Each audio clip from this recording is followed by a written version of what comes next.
Welkom by Klipkouers Bosoorlog Stories. My gas vandag is generaal-majoor Dan Lamprecht, afgetree. Lid van die oorspronklike Dirty Dozen en een van die eerste rekkies. Ons kyk terug op die geskiedenis, operasies en nalatenskap van Suid-Afrika se legendariese spesiale magte. Lekker leer en lekker luister.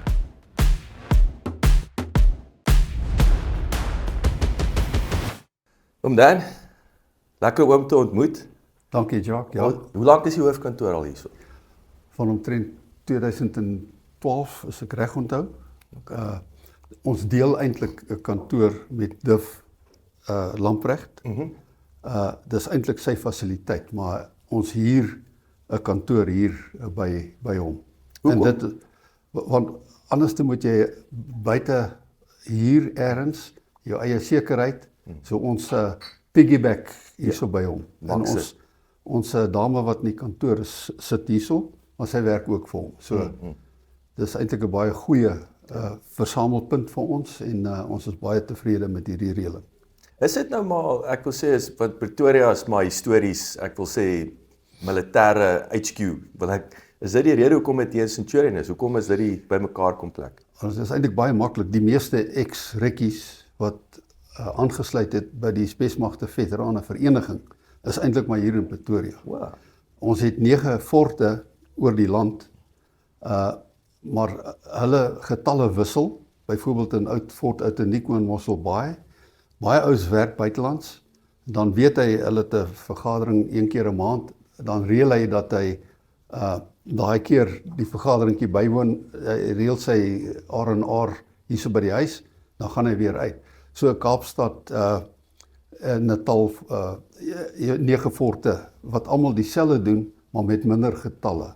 Maar dieselfde doel en dieselfde visie en dieselfde missie is vir almal daarso.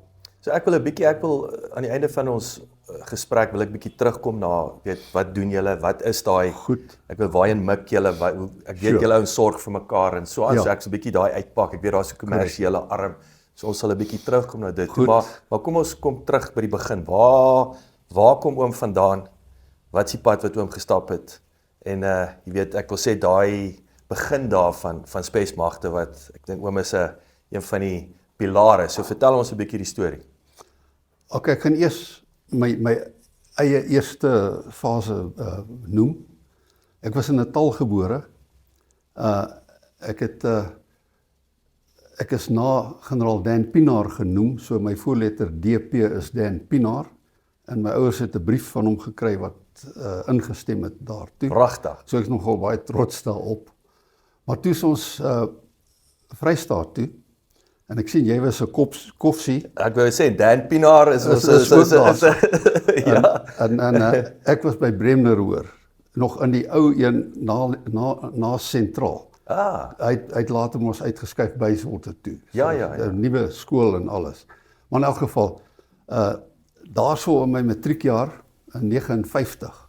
Dan jy kan uitwerk hoe oud ek is. Hoeveel Engelsmanne was in Bloemfontein daai tyd? 100. Man, op ons skool was ons 'n bietjie meer gewees. So. Maar nee, in my matriekjaar toe is die kwessie, wat doen 'n ou nou?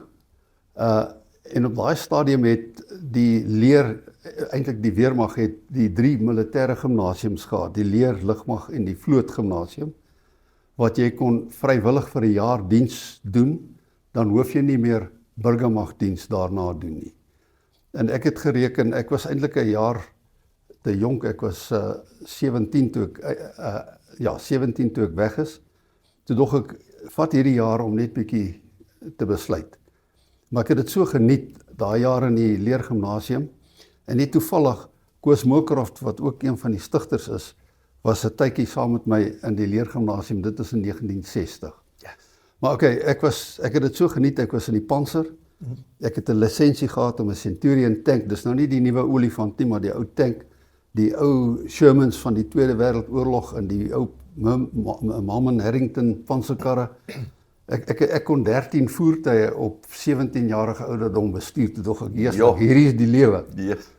Maar toe is ek gelukkig gekies vir die militêre akademie. Ek het 3 jaar geswat om 'n graad te kry. En toe is ek uitgeplaas. Ek gaan nou nie op koffsies geswaai. Of waar het julle in die Nee, op Saldanha. Ekskuus, ek het aanvaar, jy weet, die militêre akademie is op Saldanha. Hy's 'n fakulteit van Stellenbosch Universiteit. Ek sien en dit is dis die go-to. Ja, en hy's op Saldanha is die akademie gebou en hy doen baie goed op hierdie stadium. Nou is hy nog steeds. Hy is nog steeds daar so en hy het eintlik baie uitgebrei en hy's op 'n regtige hoë teoretiese vlak met navorsing, maar ook met die nuutste tegnieke en jy weet so ons is baie trots. Maar nog steeds in samewerking met Stellenbosch. Ja, hy's 'n volwaardige fakulteit. Jou graad kom van Stellenbosch af. Ek sien. Maar in any case, ek is toe uitgepos en ek was vir 'n jaar lank 'n PA vir 'n generaal in die ou Potgieterstraat waar die hoofkwartier was. En gelukkig het dit my 'n redelike insig oor die weermag gegee. Maar na daai tyd toe ek 6 SA Infanterie Bataljon toe verplaas. En gelukkig daar, ons gaan dan net nou terugkom by die oorsprong van die rekkies. Jan Breitenbach het toestemming gekry om 'n keuringskursus, maar om by sekere ouens in die hoofkwartier verby te kom, toe noem hulle dit 'n spesiale magte, 'n spesiale infanterie kursus. En dit was vir 6 weke en ek was gekies van 6 saai en ek het die kursus gedoen in 1968. Ja. Ekskuus, ek weet vir jou, so wanneer het Oudtshoorn in die prentjie begin aankom? Dis waar ek nou na toe lei, want in 1968 kom ek gaan nou terug na my jare in die akademie. Kyk, ons is daar aangemoedig om boeke te lees. En dit is wanneer die Koue Oorlog begin het. En 'n mens het gesien die Russe het begin met surrogaatmagte en hulle het begin om revo groepe of alternatiewe of in Engels dissident groups, jy weet in die politiek, het hulle begin bearbei om regerings oor te neem, eintlik met die doel om die kolonialiste uit te kry en die land dan sê maar kommunisties te kan maak. Nou dit het al hier in die 60 jare begin. En baie van die offisiere in die leer, wel weermag waarskynlik, het begin besef hier's iets anders nodig as nou net gewone opleiding. En daar was baie sê maar polemiek tussen die generaals, maar uiteindelik het Jan Breitenbach met 11 ander ouens 'n kursus in Rhodesia bygewoon wat die SAS kursus was.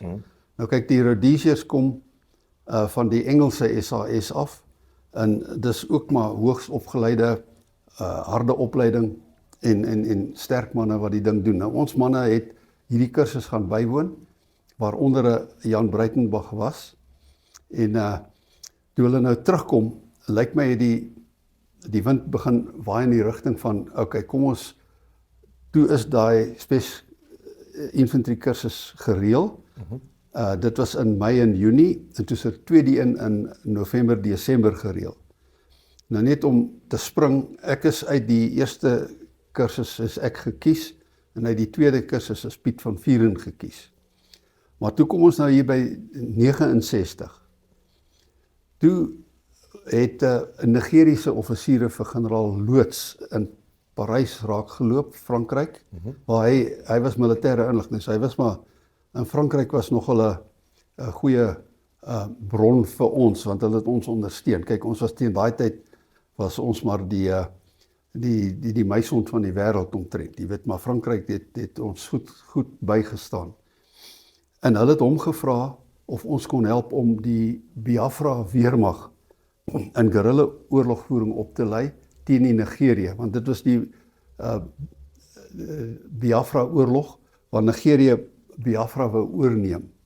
En toe's Jan met 3 ander valskermsoldate gestuur en het omtrent vir 4 maande het hulle die ouens opgelei, maar uiteindelik was die oormag van die Nigeriese magte net so hulle moes onttrek.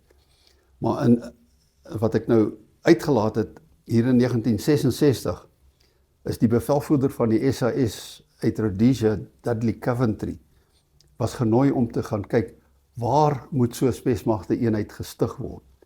En hy het eintlik gesê Oudtshoorn is die ideale plek. So dit was omtrent in 66 nie besluit nie, maar gekies deur hom of aanbeveel. Weet nou hoekom Oudtshoorn?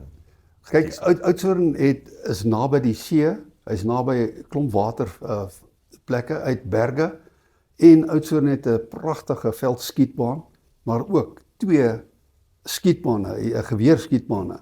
Een sommer naby die basis en een wat jy nou verder moet ry.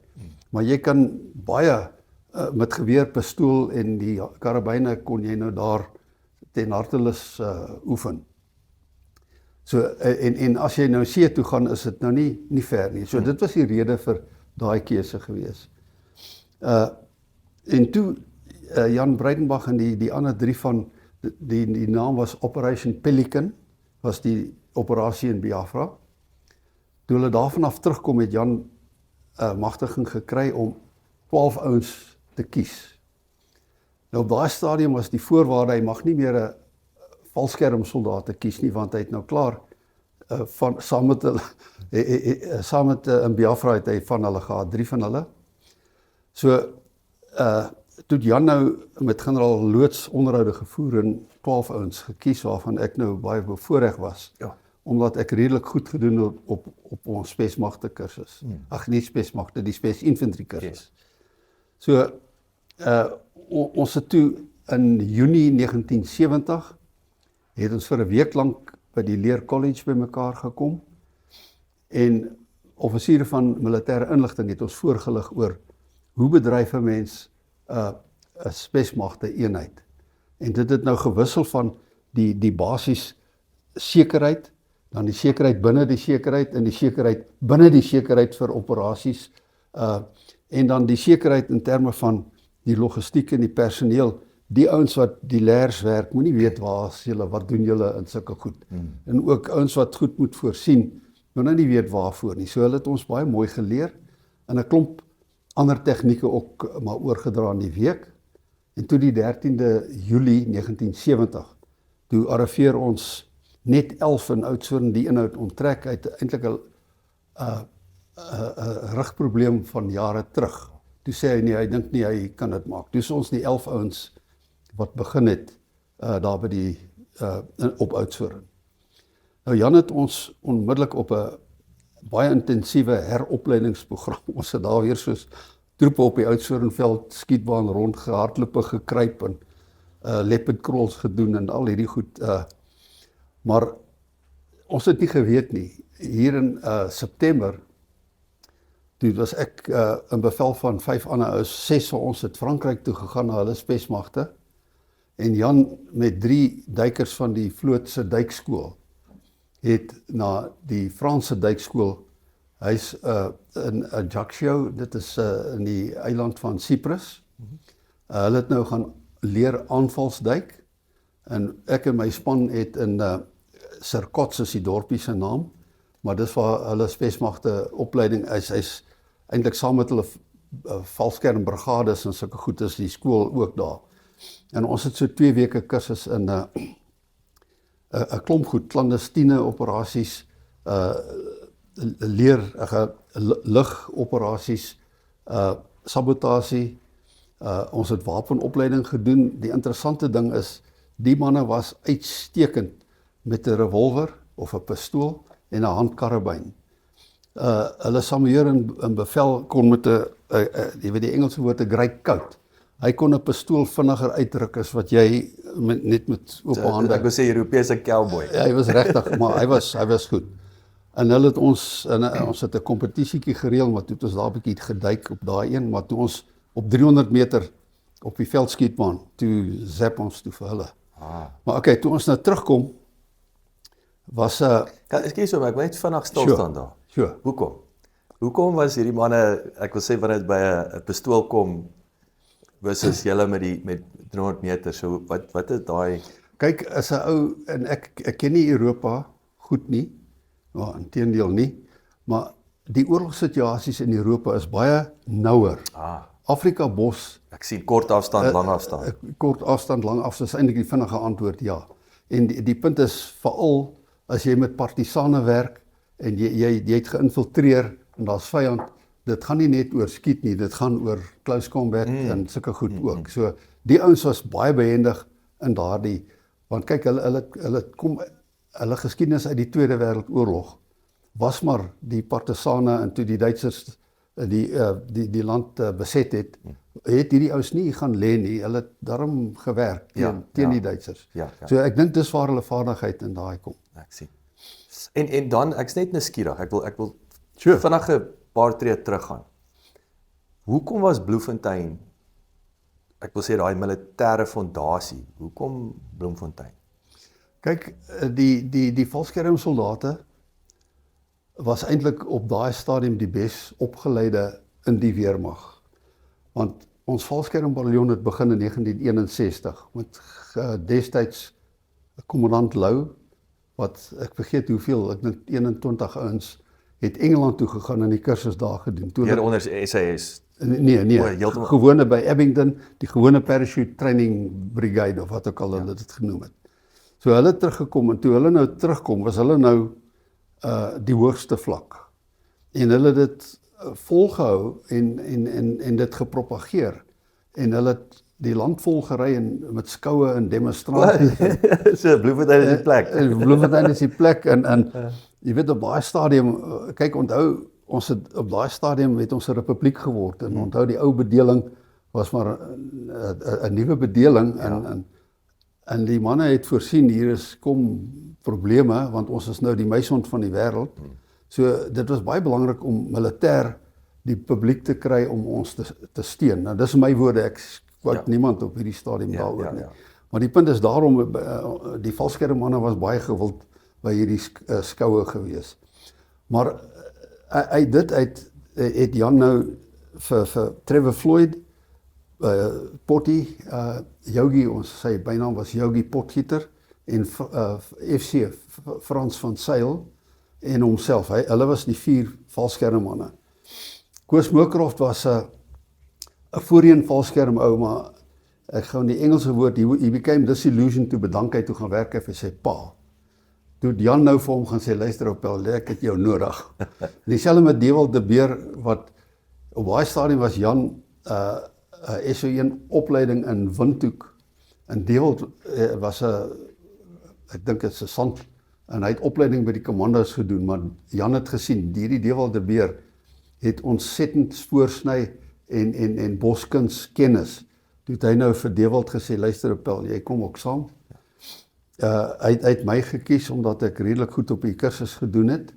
En Piet van Vuren het, behalwe dat hy goed gedoen het op hulle kursus in die infantry spec kursus, was hy ook 'n wapenkenner. Ek met in aanhalingstekens sê, hy was eintlik 'n jagter. Maar daarom het hy nou baie goed oor wapens kon hy gesels en groot kennis opgebou. En Hoppie Fourie was ook tegnies onderlê as 'n motor werktuigkundiges. En Kanaas Conradie was eintlik by die Genieskool en hy het 'n plofstofdeskundige geword. Nou, toe Jan ons kies, toe sit hy met 6 opgeleide valskermmanne. Dus ek en Kanaas saam op 'n valskermkursus gestuur, 'n basiese valskermkursus. Ons het dit met 150 troepe gedoen, so ons het klippe gekou, saam met hierdie ouens, kom ook 'n stalkie, hulle vat al die pale en sit dit daar in Spitskop en is 'n gwarrie gewees. En hulle haal ons uit, en hulle sê vir die troepe, daai pale moet nou terug aan basis toe. Jeeslak, en dis 'n gestoei en 'n geskarrel, en ons dog jeeslak, hulle beskerm ons van hierdie. En toe die laaste paal oorbly met die 4 maarste en tingerigste stroepe, Dis 'n hele paal. Dis 'n hele paal. So okay. Ja, dit was eintlik 'n wonderlike kursus gewees en gelukkig nie beserings. En John Moore, wat hoogs aangeskryf was, het hulle voorheen 'n kursus gedoen, maar hy het besering gehad. So hy het by ons aangesluit vir die springgedeelte, nie die PT gedeelte van die kursus. So ons was toe almal nou valskerm gekwalifiseer. En so 'n week of 2 later het ek, Kanaas Conradie en Piet van Vuren 'n spesiale DEMS kursus, demolisie kursus by die Genieskool gaan doen. Nou dit was baie interessant want PE4 was toe 'n nuwe plofstof. Jeeslik, en hoe kragtig was hy, en ou sien hoe hy deur staal al hierdie goed is. So ons het maar gewerk met plofstof. Ons het plofstof gemaak, die tuisgemaakte plofstof. Ons het met wat's booby traps Ja. moes ons leer mekaar nou uitoorlê met booby traps. En ons het ook waarderings gaan doen oor sabotasie. Hoe bring jy skade aan 'n installasie of 'n gebou? En ek sal nooit vergeet, ons sit in civies, in daai tyd het 'n offisier met 'n baadjie en 'n das rondgeloop. Nou verken ons Joburg se stasie, waar gaan ons skade doen? Net interessante hoe gevoelende ou, jy voel jy moes eintlik maar in ander klere gewees het as jy hierdie job doen. Ja. Maar in any case, so toe is ons nou almal sê maar gelyk gekwalifiseer. Dis toe ons nou by die leerkollege by mekaar kom en die voorligting kry en toe ons in Oudtshoorn begin het. So net voor oom aangaan, hierdie is fascinerend. So ek wil terugkom na die Franse toe. Ja. Dis ook interessant. So die Franse natuurlik, ek wil nou net vinnig stil staan by die French Legion, Ja. want ek het 2 pelle wat ek vir 5 jaar opgeteken het daai tyd. En Ja. So waar die selfs daai Franse, die legioen in terme van hulle woestynbekleierery en wat het julle geleer by daai ouens, het julle te make gehad met hulle? Nee, die Franse legioen is 'n totale ander entiteit op sy eie. Hierdie was die Franse spesmagte Verstaan. en ons het 2 spronge saam met hulle gedoen. En weer, jy weet, soos wat jy opgelei is, nou doen jy 'n exit met jou shuffle pas. En hierdie Noord-Atlas vliegtuig van hulle was nie so baie sterk soos ons Dex nie. Nou, die Franse het so gemaak toe ons hier nie in die ry afkom, want hulle exit was, jy sit net daar en jy's opgehak, spring jy net uit. Ja. En ons was nou die Britse manier geleer, want uiteindelik het ons dit afgeleer. Maar op daai stadium was ons nog baie nuut geweest. Ja. So nee, Ek wil sê Engels is goed om in 'n ry te staan. ja.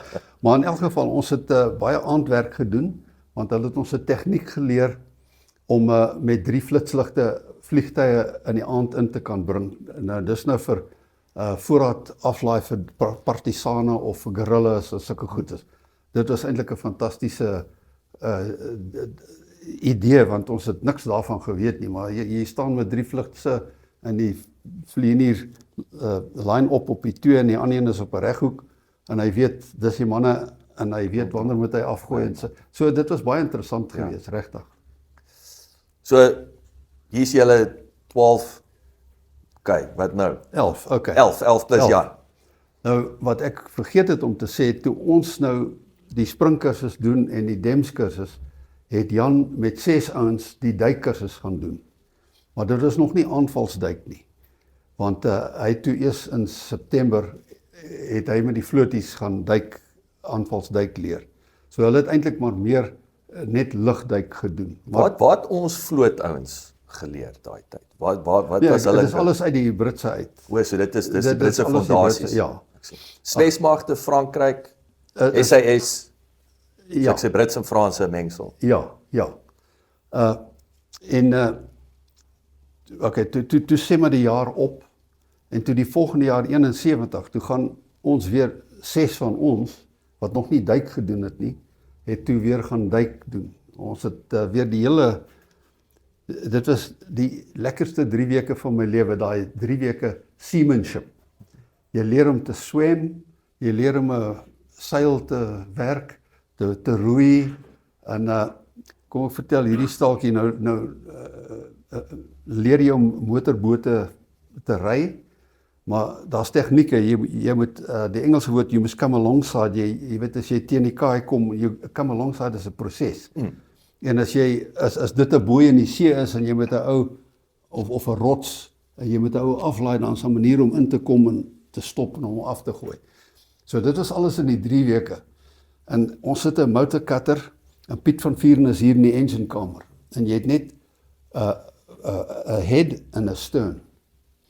En ek is die coxswain en ek sien ons kom hier op hierdie boei af en ek sê vir Piet nou vaar ons nou met ek sê voel 'n stern want ek wil nou stop dood op hierdie plek. En ek sê voel 'n stern en hy gaan voel 'n head. Teenoorgestelde. So daarna was al die bevele in Afrikaans, nie meer Engels nie. Ja, okay, so die duikkursus was, ons sit nou maar gegradeer op die Dreiger lugstelsel, die scuba stelsel. Toe gaan ons oor oxygear toe, wat die closed circuit breathing apparatus is, wat jy nie bubbles laat onder water. Maar jou beperking is, jy kan nie dieper as, ek dink is 35 meter of voet, ek kan nie meer onthou wat ons was nie. En so daar het ons geleer, jy is op 'n kompaspeiling en 'n dieptemeter en dan eintlik op tyd. Later aan het hulle ander tegnieke geleer, maar dit was nou hoe ons begin het. Noodloos om te sê, saam met die vloot, ons het begin die scuba gedeelte saam met 'n vloot, wat hulle noem 'n mine clearance course. Dis duikers wat net geleer word om te soek, het die vyand myne op jou skip, so dit was eintlik 'n werkskursus. Maar die obstacles, die hindernisbane was maar dieselfde vir hulle en vir ons. Ons was saam met hierdie jong ouens die hindernisbane in die water en dit is nogal taai geweest. Nee, ek het 'n wonderlike tyd met die duik gehad. Dit was regtig baie lekker geweest. En toe ons gekwalifiseer is, toe is ons nou terug. Vir die Biafra trip het die manne 3 klepper kajaks gekry. Ek dink ek sê die regte woord klepper, maar hulle is opvoubare goed. En die was tot ons beskikking. En toe het Jan besluit, maar kyk, nou is ons almal duik gekwalifiseerd. En nou moet ons water gekwalifiseerd ook weer. Toe begin ons met kajakke en met duikuitrusting. En ons het ook begin spring met duikuitrusting in Swartvlei meer. Ek weet nie of julle die storie ken van, ons het, een ou het uit sy harnas uitgekom oor Swartvlei, ek en hy was eintlik... Is dit nou Sedgefield? Sedgefield, ekskuus, ek sê die goed, jy moet maar vra. Nee, ek ken toevallig nou Swartvlei. Ek en hy was, ek was 1 en hy was 2 in die stiek, maar hy het uit sy harnas hier op 90 voet gekom, toe hy val, toe breek daai oksiegeer van sy lyf af, die band. En Jan was nie daar nie, maar toe hy hoor hierdie ding is weg, toe sê julle duik tot julle daai ding kry.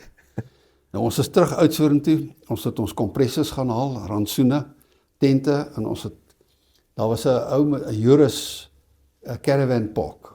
Hy was ons baie goed gesind, ons het altyd sy jetty gebruik.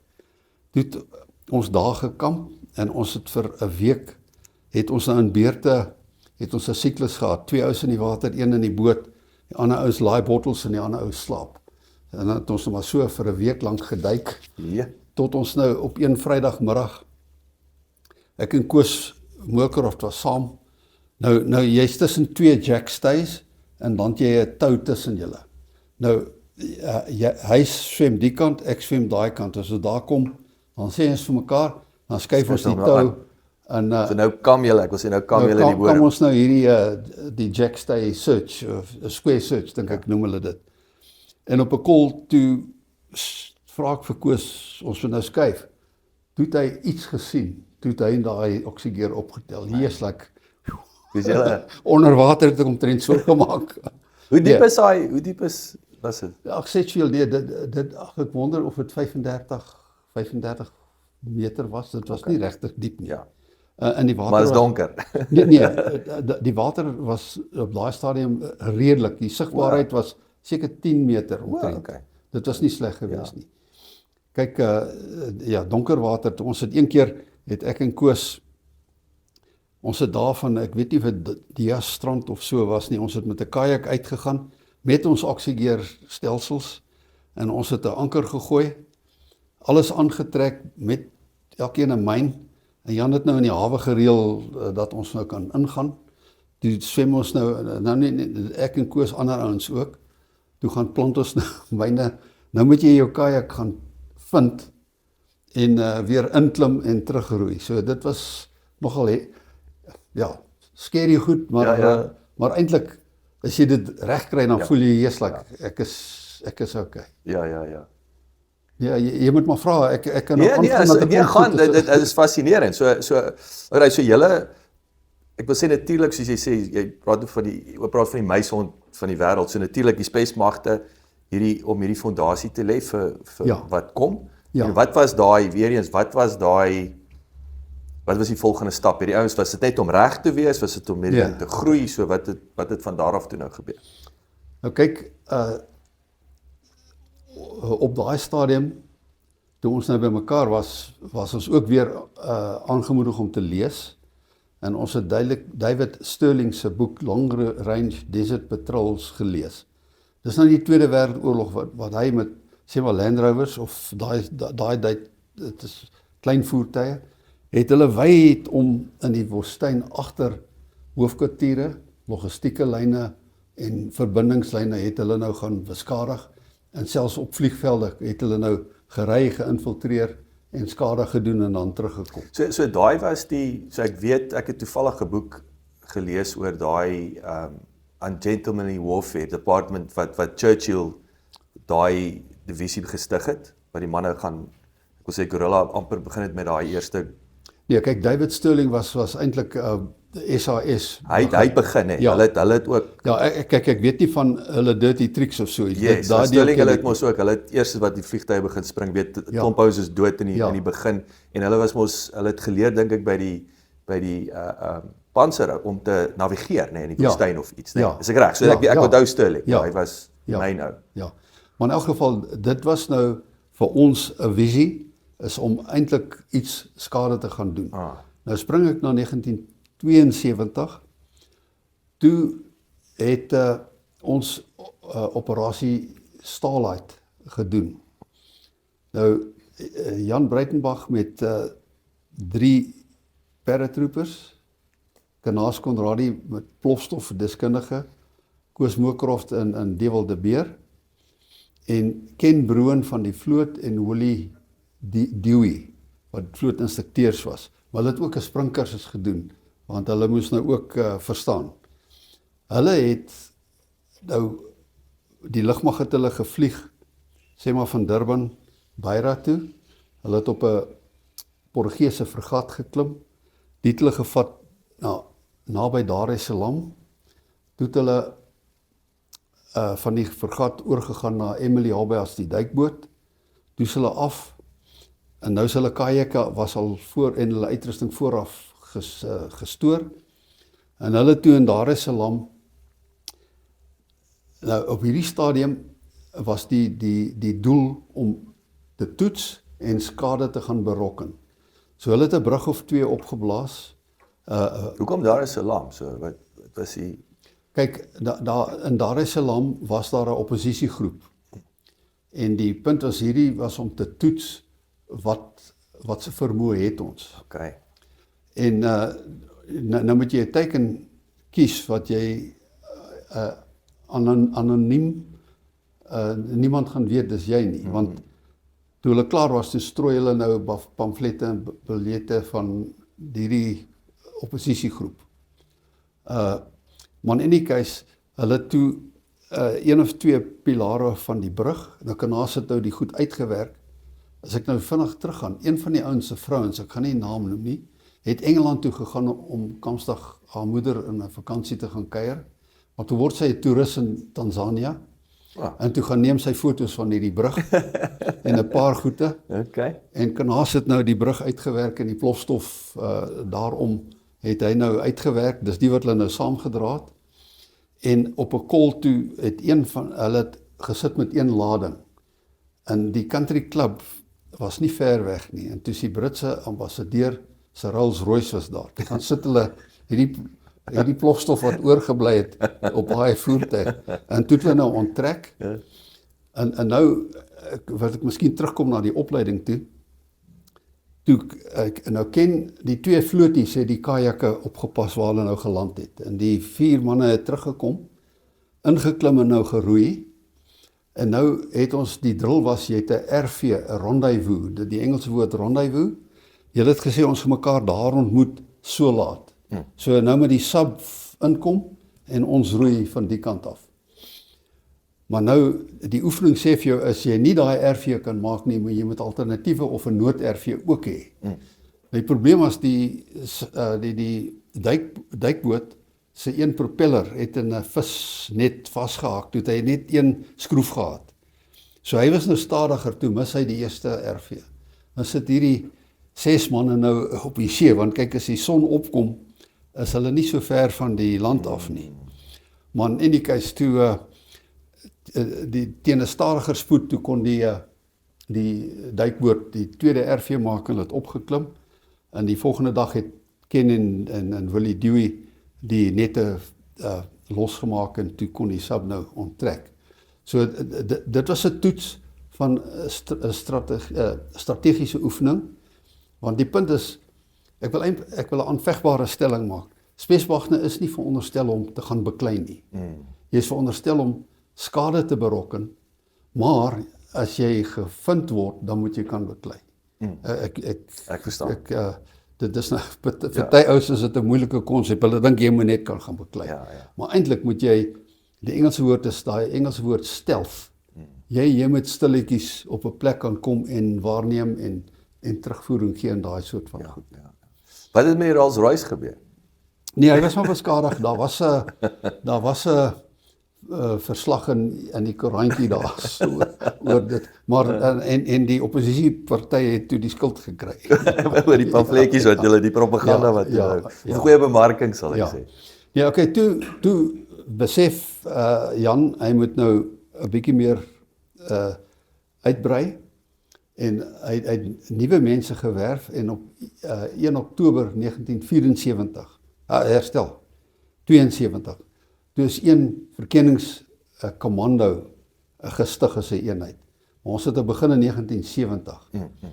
Nou die proses om die eenheid te stig is eintlik langdradig, want rekenpligtig moet jy 'n self-accounting code kry. En dis nou proses by die kwartiermeester-generaal en al die wetlike prosedures. Uiteindelik kry jy 'n code, dan kan jy kan nou goed trek van 'n groter stoor af. Dieselfde met die betaling. Betaling jy moet 'n betaalstelsel hê. So jy moet eers geëik word en dan die ander ding is die naam. Dis soos om hierdie hele nuwe departement te stig, wil ek sê. Wel, okay, 'n eenheid. Die Engelse woord is ek praat oor 'n regeringsnaam, sal ek sê. Ja. Die punt is jy moet wettig gestig wees. Ja, en dan kan jy nou en dan kan jy nou, ek wil amper die woord sê, trade. Jy kan nou gaan trek by 'n yes. ander depot. Jy kan jou ouens betaal in al daai soort van goed. So dit was 'n interessante deel. Het Jan dit gedryf? Nee, Jan is op die grond. Kyk, hierdie is die hoofkwartierprosesse wat nou Ek sien. Volg om die eenheid dan te kan stig. Toe het die manne begin en hulle het begin ander ouens werf en toe begin met 'n hulle het nog nie begin met 'n keuringskursus nie, maar hulle het 'n paar ouens gewerf. Toe het ons die eerste die tweede operasie was toe Fred Zili in 1974 was Fred Zili in 'n kontak gedood. Nou om terug te gaan, daar was 'n klomp spore en Swapo was opgespoor uiteindelik ergens het hy teikens aangeval. Ek kan nie daai detail onthou nie, maar in die opvolg is daai tyd se een rekkie is toe ingebring. En Charles Nordee en Hannes Venter was by die Valskermbataljon, hulle was kompanies en hulle was ook ingebring om in hierdie operasie deel te neem. Maar dit was ons eerste groot operasie, toe Fred Zili dan oorlede is. Maar daarna, toe besef die manne, daar moet nou kursusse gereël word om te kan uitbrei. En ook in 74 is die eenheid vir onverklaarbare redes Durban toe verplaas, uit Oudtshoorn uit. Nou, daar's voor- en nadele.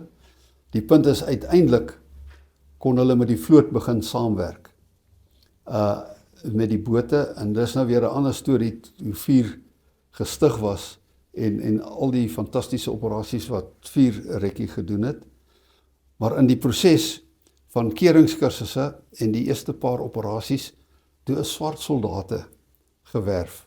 Want nou is ons in Suidoos Angola. Ons het Fort Doppie se opleidingsbasis en die ouens is eintlik maar permanent daar. En uit dit is 5 rekkie gebore. Hulle het eers in Durban begin. Toe kry hulle basis in Duku daar in die noord van Natal. Naby Sabaye dink ek is dit omtrent. En uiteindelik toe hulle gestig in Phalaborwa. Maar hulle was vir pseudo-operasies wat baie belangrik was. Want kyk, Black is Beautiful werk tot op 'n punt.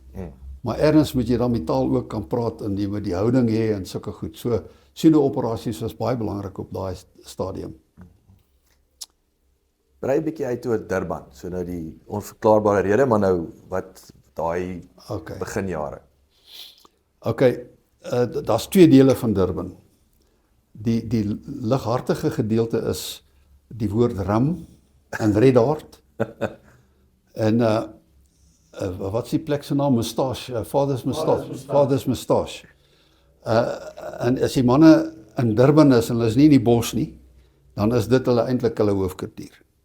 En hulle was brekers, hulle het die plek oorgeneem, okay. Daar's baie stories oor daai deel van Durban. Maar as ons nou by die werk kom, die probleem is die veldwerk moes op Doekoe gewerk of in die opsgebied by Fort Doppies, of dan die ander ding is, as jy nou begin seewerk doen, dan het jy Salisbury Island waar die vlootbasis was. Nou die aanvalsvaartuie, in Engels die Strike-craft, die manne het die potensiaal gesien na daai eerste oefening Starlight, het die manne die potensiaal gesien om met die aanvalsvaartuig spesmagte manne nader te kan bring, maar nou is daar weer, dit gaan oor vervoer. Jy kan nie met 'n kajak so ver wil roei, dat jy te moeg is om jou taak uit te voer. So nou het jy bote soos die Barracuda en sulke goed. Maar nou moet jy hom op 'n Strike-craft laai, want hy moet nou saam met jou ry tot op die asvringplek. Nou die aanvalsvaartuie het altyd, as hulle jou afgelaai het hulle ten minste 100 kilometer in die diepsee ingegaan, dat hulle dan nie opgespoor kan word nie. En dan kom hulle terug. Ja. Maar die punt is, die Barracudas moet nou ergens gelaai word in Durban, met alles, en dan ry jy. So uiteindelik het die manne 'n manier gekry om hierdie goed op die skip te kan hoist, of jy weet lig. En dit het vir ons nou eintlik 'n baie goeie vermoë gegee. En daar's 'n klomp seewaartse operasies geloods uit daai uit. Yes, hierdie is fascinerend. Ek wil hom nou vinnig oprap, so ek sê maar ons geërns weer moet asseblief sit. Vertel ons 'n interessante staaltjie in daai Kyk, die interessante ding is, mense vra baie keer, wat soek jy in 'n rekkie? Wat sy eienskappe moet hy hê, en so meer. Nou, ek wil graag die storie vertel van operasie Coolith. Nou, dit was 'n operasie om die brug by Quito Karnaval te beskadig of te vernietig. Ek vertel baie vinnig, want dit is 'n lang storie. Die manne is afgelaai 70 km noord van die brug. Hulle het geroei, as ek reg onthou, vir 3 ure of so. Toe sny hulle die bote en sink hulle, toe swem hulle nou vir 2 ure tot by die brug. Maar die teiken was voorheen verken, maar toe die watervlak hoër. Toe hulle nou nader kom, was die watervlak laer. En ek sê, dis nou 'n lang storie, hulle kon nie almal by al die pilare uitkom nie, en hulle was gesien gewees, toe word die ouens op hulle geskiet. En die leier van die groep was in die skouer gewond. Maar om 'n lang storie kort te maak, uiteindelik het hulle van hulle ladings geplaas, hulle kon dan ontsnap, en hulle het nou geswem, nou is dit swem, van hulle het nog oksigen gehad, hulle kon onder, maar ander ouens in Fred, die leier wat geskiet is, hy moes nou bo op die water swem. Toe het hulle uiteindelik by die eerste erfie uitgekom, en daar was van die ouens wat agtergebly het, wat nie daai erfie gemaak het. Toe beweeg hulle na die volgende erfie, en op daai beweging het 'n krokodil die spanleier se flipper, sy parafoot, afgebyt. Lukskorrel. So, jy kyk as krokodille in die water. Yes. Maar hierdie ander ouens, die ander 2 ouens wat agtergebly het, toe hulle nou die volgende keer aanswem, toe vat dit krokodil vir hom. Maar hy het gelukkig die teenwoordigheid van gees gehad om sy mes uit te trek, en hy en die krokodil het maar hierdie storie uitsorteer, en he lives to tell the tale. Yes. En net interessant, later, ek dink dit was generaal Geldenhuys, hulle het vir hom 'n gemonteerde krokodilkaak met 'n opskrif gegee as 'n memento vir daai. Maar die punt is, die ouens was uitgeput, uitgemergel, dehydreer, maar hulle moes nog aanhou. So, ek weet nie of dit nou illustreer wat die eienskappe van 'n rekkie moet wees nie. Daai maar en 'n krokodil so jy dis ek wil sê daai mental fokus en maar soos ook sê het ook jy moet nou ontsnap, jy moet wegkom. Ja. So dis eintlik die taafheid wil ek amper. Nou daar's 'n paar sulke ander stories, maar op hierdie stadium is dit genoeg om net die vraag te antwoord, wat soek jy in 'n rekkie? Ek onthou en ek wil vinnig al by aansluit na oom kan dalk net ook iets sê daaroor wat SW in die eerste onderhoud het ek nog gevra, ek dink een van die vrae wat is daai een ding, toe sê hy nog het beheerde aggressie. Toe gebruik jy die voorbeeld van ouens wat stap in die bos en sy sak hak vas en hy skud hom net. Weet hy wip sy gat vir die tak onmiddellik uit. En dit was my fascinerend dat daai level van is 'n tak jou irriteer dan dat jy dalk nie sulke groot probleme is wat jy dink nie. Nee, om daai te antwoord, die punt is jy moet 'n innige krag hê en jy moet 'n situational awareness altyd openbaar. Jy moet weet wat is rondom my en weet ek moet reageer so of so of so. Ek dink die laaste ding is om nou die bullebak te wees en te sê man ek neek julle op. Ek wil sê want daai is emosioneel. Ja, dis emosioneel gedrewe. Ja, dit is nie presence of mind wil ek. Ja, dis hy ja. En laaste vraag. Ons het nou die SAS, ons het ons spesmagte, ons het die Franse. So daai jare, wie was ek weet Israel natuurlik het later ingekom. Was ons die beste? Is dit nou maar is dit 'n bietjie van 'n afhangende van die situasie? Kyk, dit is eintlik 'n moeilike vraag om te antwoord want elke ou se operasionele teater, die operational theater is anderste. Die Yanks het 'n massiewe steunstelsel. Die Israelies is naby, alhoewel van hulle take ver, dis meer ander tipe take, Mossad en sulke goed. Dis nie, ek wil nie sê spesmagte nie, dis eintlik ander soort van werk. Ja. Maar binne hulle spesmagte in hulle omgewing het hulle ook 'n goeie steunstelsel. Die Franse ook, want die Franse is ook in Afrika gewees, maar hulle het meer die Afrika bos verstaan. En ons was eintlik die experts op die African bush. Ek sien. En die verskil tussen rekkies en rekkies, by ons is jy afgelaai het, jy het 'n doel, jy het 'n plan, jy het ingeoefen, maar jy is nou op jou eie met jou maatjie en of jou span. Ja. En ons moet nou dit behartig. Wat So daai isolasie van daai isolasie. As die Amerikaners nou 'n taak gaan doen daarso, dan het hulle 'n extraction team en 'n ja, hulle daai support structure is daar. Hulle daai hele structure daar. Nou ek kan nie van die ander praat nie. So ek dink nie ons wil sê ons was die beste nie, maar ek het ergens geskryf in een van my dinge, ons was in die top 10 van die wêreld. So ek sal dit los vir ander ouens om te besluit waar. Ja. En dan verskriklik dankie. Dit is fascinerend en ek sien uit om dat ons bietjie weer gesels. Maar verskriklik dankie vir hom se tyd. Waardeer dit. Okay. Jacques, baie dankie, ek waardeer hoor.